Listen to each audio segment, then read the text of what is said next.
ಭಾಗವತದ 11ನೇ ಸ್ಕಂದ ಮುಖ್ಯವಾಗಿ ಕೃಷ್ಣನ ಅವತಾರದ ಸಮಾಪ್ತಿಯ ಕಥೆ. ಅದರೊಟ್ಟಿಗೆ ಇದರಲ್ಲಿ ನಾರದ ಗೀತೆ ಮತ್ತು ಉದ್ಧವ ಗೀತೆ ಹೇಳಿ 2 ತತ್ವಗಳನ್ನು ಹೇಳುವಂಥ ಮುಖ್ಯವಾದ ಗೀತೆಗಳು ಬರ್ತವೆ. ಇಡೀ ಭಾಗವತವನ್ನು 5ನೇ ವೇದ ಹೇಳಿ ಕರೀತಾರೆ. 5ನೇ ವೇದ ಭಾಗವತವಾದರೆ ಇದರಲ್ಲಿ 3 ಉಪನಿಷತ್ತುಗಳು. ಒಂದು 10ನೇ ಸ್ಕಂದದಲ್ಲಿ ಬರುವಂಥ ಶ್ರುತಿ ಗೀತೆ, ಅದಲ್ಲದೆ ನಾರದ ಗೀತೆ ಮತ್ತು ಉದ್ಧವ ಗೀತೆ ಈ ಸ್ಕಂದದಲ್ಲಿ ಬರೋದು. ಇದೆಲ್ಲ ತುಂಬ ವಿಸ್ತಾರವಾದದ್ದು, ಇದರ ವಿವರಣೆಯನ್ನು ನಾವು ಈ ವಿಡಿಯೋದಲ್ಲಿ ನೋಡೋದಿಲ್ಲ. ಆದರೆ 11ನೇ ಸ್ಕಂದದೊಂದು ಸಾರಾಂಶವನ್ನು ನೋಡ್ಕೊಂಡು ಹೋಗುವ. ಕುರುಕ್ಷೇತ್ರ ಯುದ್ಧ ಎಲ್ಲ ಮುಗ್ದಾಗಿದೆ, ಪಾಂಡವರು ರಾಜ್ಯವನ್ನು ಆಳ್ತಾ ಇದ್ದಾರೆ. ಕೃಷ್ಣನಿಗೆ ಒಂದು 80 ವರ್ಷ ಈಗ. ಈ ಸಮಯದಲ್ಲಿ ವಿಶ್ವಾಮಿತ್ರ, ಅತ್ರಿ, ನಾರದರು ಇತ್ಯಾದಿ ಋಷಿಗಳೆಲ್ಲ ಕೃಷ್ಣನನ್ನು ಭೇಟಿಯಾಗಬೇಕು ಹೇಳಿ ದ್ವಾರಕೆಗೆ ಬರ್ತಾರೆ. ಆವಾಗ ಈ ಯಾದವರಿಗೆ ಏನೋ ಒಂದು ದುರ್ಬುದ್ಧಿ ಬಂದುಬಿಟ್ಟು ಈ ಋಷಿಗಳನ್ನೆಲ್ಲ ಪರೀಕ್ಷೆ ಮಾಡುವ ಹೇಳಿ ತೊಡಗ್ತಾರೆ. ಕೃಷ್ಣನ ಮಗನಾದಂಥ ಸಾಂಬನಿಗೆ ಗರ್ಭಿಣಿ ಹೆಂಗಸಿನ ವೇಷವನ್ನು ಧರಿಸಿ ಈ ಋಷಿಗಳ ಹತ್ರ ಕರ್ಕೊಂಡು ಹೋಗಿ ಕೇಳ್ತಾರೆ, ಇವಳಿಗೆ ಗಂಡು ಮಗು ಆಗ್ತದಾ ಹೆಣ್ಣು ಮಗು ಆಗ್ತದಾ ಹೇಳಿ.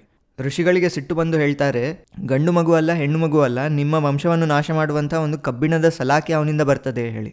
ಯದುಗಳ ರಾಜನಾದಂಥ ಉಗ್ರಸೇನ ಆ ಕಬ್ಬಿಣದ ಸಲಾಕೆಯನ್ನು ಪುಡಿ ಪುಡಿ ಪುಡಿ ಮಾಡಿಸಿ ಸಮುದ್ರದಲ್ಲಿ ಚೆಲ್ಲಿಸ್ತಾನೆ. ಮತ್ತು ಅದು ಸಮುದ್ರದ ಅಲೆಗಳಿಂದ ಪ್ರಭಾಸದ ತೀರಕ್ಕೆ ಬಂದು ಚೂಪಾಗಿ ಹುಲ್ಲಾಗಿ ಬೆಳೀತದೆ. ಸುಮಾರೊಂದು 25 ವರ್ಷದ ನಂತರ ಒಂದು ರಾತ್ರಿ ಈ ಯಾದವರೆಲ್ಲ ಪ್ರಭಾಸದ ತೀರದಲ್ಲಿ ಕುಡ್ದಾಡಿಕೊಂಡು ಒಬ್ರೊಬ್ರಿಗೆ ಹೊಡೆದುಕೊಂಡು ಈ ಹುಲ್ಲಿನಿಂದ ಚುಚ್ಚಿಕೊಂಡು ಸತ್ತೋಗಿಬಿಡ್ತಾರೆ. ಈ ಕಬ್ಬಿಣದ ಪುಡಿಯನ್ನು ಸಮುದ್ರಕ್ಕೆ ಹಾಕುವಾಗ ಅದರಲ್ಲಿ ಒಂದು ತುಂಡು ಹಾಗೆ ಉಳಿದಿರ್ತದೆ. ಆ ತುಂಡನ್ನೊಂದು ಮೀನು ನುಂಗುತ್ತದೆ. ಆ ಮೀನನ್ನು ಜರ ಎಂಬ ಒಂದು ಬೇಟೆಗಾರ ಹಿಡಿತಾನೆ. ಈ ಜರ ಆ ತುಂಡಿನಿಂದ ಒಂದು ಬಾಣವನ್ನು ಮಾಡ್ಕೊಳ್ತಾನೆ. ಆ ಬಾಣದಿಂದನೇ ಮತ್ತೆ ಅವನು ಕೃಷ್ಣನ ಕಾಲಿಗೆ ಹೊಡೆದು ಕೃಷ್ಣನ ಅವತಾರ ಸಮಾಪ್ತಿಗೆ ಕಾರಣನಾಗ್ತಾನೆ. ಹೀಗೆ ಕೃಷ್ಣ ಋಷಿಗಳ ಶಾಪವನ್ನು ಕೂಡ ಗೌರವಿಸಿ ತನ್ನ ಅವತಾರ ಸಮಾಪ್ತಿಗೆ ಆ ಕಬ್ಬಿಣವೇ ಕಾರಣವಾಗುವಾಗೆ ನೋಡಿಕೊಂಡ. ಆದರೆ ಈ ಶಾಪ ಕೃಷ್ಣನಿಗೆ 80 ವರ್ಷ ಇರುವಾಗ ಬಂದದ್ದು. ಅವನ ಅವತಾರ ಸಮಾಪ್ತಿ ಇನ್ನೂ 25-26 ವರ್ಷ ಆದಮೇಲೆ ಆದದ್ದು. ಆ ಮಧ್ಯದಲ್ಲಿ ಯದುಗಳಿಗೆ ಈ ಶಾಪ ಬಂದಿದೆ ಹೇಳಿ ಗೊತ್ತಿರುವಾಗ ಒಂದು ಬಾರಿ ನಾರದರು ವಸುದೇವನ ಮನೆಗೆ ಬರ್ತಾರೆ. ಅವರು ವಸುದೇವನಿಗೆ ಭಗವಂತನ ಬಗ್ಗೆ ಉಪದೇಶ ಮಾಡ್ತಾರೆ. ಹಿಂದೆ ಇಕ್ಷ್ವಾಕುವಿನ ಮಗನಾದಂಥ ನಿಮಿ ಚಕ್ರವರ್ತಿಗೆ ವೃಷಭದೇವನ ಮಕ್ಕಳು 9 ಬ್ರಹ್ಮರ್ಷಿಗಳು ಉಪದೇಶ ಮಾಡಿದ್ದನ್ನೇ ಇಲ್ಲಿ ನಾರದ ವಸುದೇವನಿಗೆ ಉಪದೇಶ ಮಾಡ್ತಾನೆ. ಇದೇ ನಾರದ ಗೀತೆ. ಈ ಬ್ರಹ್ಮರ್ಷಿಗಳಲ್ಲಿ ಮೊದಲನೇವನಾದಂಥ ಕವಿ ಹೇಳುವಂಥದ್ದು ತುಂಬ ಪ್ರಸಿದ್ಧವಾದ ಶ್ಲೋಕ. ಕಾಯೇನ ವಾಚ ಮನಸೇಂದ್ರಿಯೈರ್ವಾ ಬುದ್ಧ್ಯಾತ್ಮನಾ ವಾ ಅನುಸೃತ ಸ್ವಭಾವಾತ್ ಕರೋತಿ ಯತ್ಯತ್ ಸಕಲಂ ಪರಸ್ಮೈ ನಾರಾಯಣಾಯೇತಿ ಸಮರ್ಪಯೇತತ್. ಕಾಯೇನ ದೇಹದಿಂದ, ವಾಚ ಮಾತಿನಿಂದ, ಮನಸ ಮನಸ್ಸಿನಿಂದ, ಇಂದ್ರಿಯೈಹಿ ವಾ ಯಾವುದೇ ಇಂದ್ರಿಯಗಳಿಂದ, ಬುದ್ಧ್ಯ ಬುದ್ಧಿಯಿಂದ, ಆತ್ಮನಾವ ನಮ್ಮ ಚಿತ್ತ ಅಹಂಕಾರದಿಂದ, ಅನುಸೃತ ಸ್ವಭಾವಾತ್ ನಮ್ಮ ಸ್ವಭಾವಕ್ಕೆ ಅನುಗುಣವಾಗಿ, ಕರೋತಿ ಅತ್ಯತ್ ಏನು ಮಾಡಿದ್ರು ಈ ಎಲ್ಲ ಇಂದ್ರಿಯಗಳಿಂದ ನಮ್ಮ ಸ್ವಭಾವಕ್ಕೆ ಅನುಗುಣವಾಗಿ ನಾವು ಮಾಡುವಂಥ ಕ್ರಿಯೆಗಳು ಎಲ್ಲವನ್ನೂ ಸಕಲಂ ಪರಸ್ಮೈ ನಾರಾಯಣ ಇತಿ ಸಮರ್ಪಯೇತತ್ ಎಲ್ಲವನ್ನೂ ನಾವು ನಾರಾಯಣನಿಗೆ ಅರ್ಪಿಸಿಬಿಡಬೇಕು.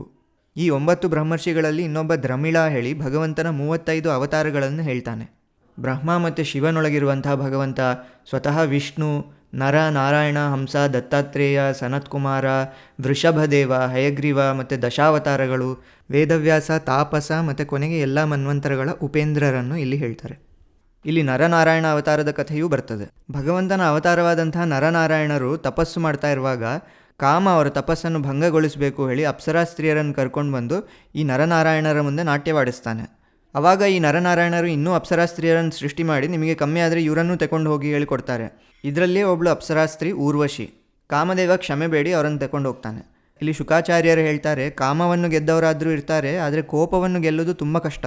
ಅಂಥ ಕ್ರೋಧವನ್ನು ಗೆದ್ದವರಲ್ಲಿ ನರನಾರಾಯಣರು ಒಬ್ಬರು. ಮತ್ತು ಇದೇ ಸ್ಕಂದದಲ್ಲಿ ಭಗವಂತನ ಹಂಸಾವತಾರದ ಕಥೆಯೂ ಬರ್ತದೆ. ಸನಕ ಸನಂದನ ಸನಾತನ ಸನತ್ಕುಮಾರರು ಚತುರ್ಮುಖ ಬ್ರಹ್ಮನತ್ರ ಬಂದು ನಮಗೆ ಆತ್ಮತತ್ವದ ಬಗ್ಗೆ ತಿಳಿದುಕೊಳ್ಬೇಕು ಹೇಳಿ ಕೇಳ್ತಾರೆ. ಆವಾಗ ಚತುರ್ಮುಖ ಹೇಳ್ತಾನೆ, ನಾನು ಹೇಳೋದ್ರಿಂದ ಭಗವಂತನೇ ನಿಮಗೆ ಹೇಳಿದರೆ ಒಳ್ಳೆಯದು ಹೇಳಿ ಕೂತ್ಕೊಂಡು ಭಗವಂತನನ್ನು ಧ್ಯಾನ ಮಾಡ್ತಾನೆ. ಆವಾಗ ಭಗವಂತ ಒಂದು ಬಿಳಿ ಹಂಸದ ರೂಪದಲ್ಲಿ ಬರ್ತಾನೆ. ಈ ಹಂಸವನ್ನು ನೋಡಿ ಚತುರ್ಮುಖ ನಮಸ್ಕಾರ ಮಾಡ್ತಾನೆ. ಆವಾಗ ಈ ಸನಕ ಸನಂದನ ಸನಾತನ ಸನತ್ಕುಮಾರರು ಕೇಳ್ತಾರೆ, ನೀವು ಯಾರು ಹೇಳಿ. ಆವಾಗ ಆ ಹಂಸ ಹೇಳ್ತದೆ, ಜಗತ್ತಲ್ಲಿ ಚತುರ್ಮುಖ ಬ್ರಹ್ಮ ನಮಸ್ಕಾರ ಮಾಡುವಂಥ ವಸ್ತು ಒಂದೇ ಇರೋದು. ನಿಮಗೆ ಇದು ನೋಡಿ ಗೊತ್ತಾಗಿ ಬಿಡಬೇಕಾಗಿತ್ತು ನಾನು ಭಗವಂತ ಹೇಳಿ. ಇದು ಸಹ ಗೊತ್ತಿಲ್ಲದಿದ್ದರೆ ನಿಮಗೆ ಏನು ಆತ್ಮತತ್ವದ ಉಪದೇಶ ಮಾಡಬೇಕು ಹೇಳಿ ಹೇಳ್ತಾನೆ. ಆವಾಗ ಸನಕ ಸನಂದನರೆಲ್ಲ ಕ್ಷಮೆ ಬೇಡ್ಕೊಳ್ತಾರೆ. ಮತ್ತು ಈ ಹಂಸಾವತಾರದಿಂದ ಭಗವಂತ ಅವರಿಗೆ ಉಪದೇಶ ಮಾಡ್ತಾನೆ. ಕೃಷ್ಣನಿಗೆ ಒಂದು 80 ವರ್ಷ ಇರುವಾಗ ಯದುಗಳಿಗೆಲ್ಲ ಶಾಪ ಬಂದಾದ ಮೇಲೆ ಅವನು ಉದ್ಧವನನ್ನು ಕರೆದು ಹೇಳ್ತಾನೆ, ಒಂದು 26 ವರ್ಷಗಳಲ್ಲಿ ಯಾದವರೆಲ್ಲ ನಾಶವಾಗಿ ಹೋಗ್ತಾರೆ, ನೀನಿಲ್ಲಿ ಇರಬೇಡ ಹೇಳಿ. ಈ ಸಮಯದಲ್ಲಿ ಅವನಿಗೆ ಕೃಷ್ಣ ಉದ್ಧವ ಗೀತೆಯನ್ನು ಹೇಳ್ತಾನೆ. ಉದ್ಧವ ಗೀತೆ ಭಗವದ್ಗೀತೆಯ ವಿಸ್ತಾರ ಮತ್ತು ಕೃಷ್ಣನ ಕೊನೆಯ ಸಂದೇಶ.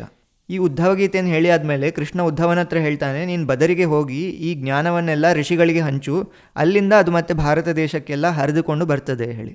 ಹಾಗೆ ಉದ್ಧವ ಈ ಕೃಷ್ಣನ ಉಪದೇಶವನ್ನು ಇಟ್ಕೊಂಡು ಬದರಿಗೆ ಹೋಗ್ತಾನೆ. ಈ 11ನೇ ಸ್ಕಂದದಲ್ಲಿ ಮುಖ್ಯವಾಗಿ ಉದ್ಧವ ಗೀತೆಯೇ ಬರೋದು.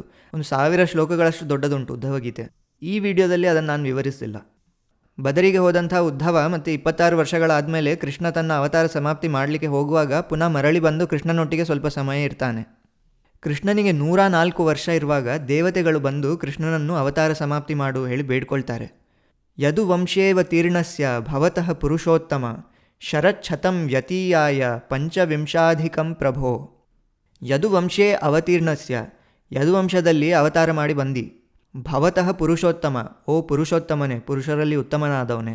ಶರಚ್ಛತಂ ವ್ಯತೀಯಾಯ ಪಂಚವಿಂಶಾಧಿಕಂ ಪ್ರಭೋ, 100 ವರ್ಷ ಇದ್ದಿ ಮತ್ತು ಇನ್ನೂ 25 ಇದ್ದಿ ಹೇಳಿ. ಅಂದರೆ 100 ವರ್ಷಗಳು ಮತ್ತು ಇನ್ನೂ 25 ಋತುಗಳು, ಅಂದರೆ ಸುಮಾರು 104 ವರ್ಷಗಳಾಯಿತು ಭೂಮಿಗೆ ಬಂದು, ಇನ್ನು ಮರಳಿ ಬಾ ಹೇಳಿ ಬೇಡ್ಕೊಳ್ತಾರೆ.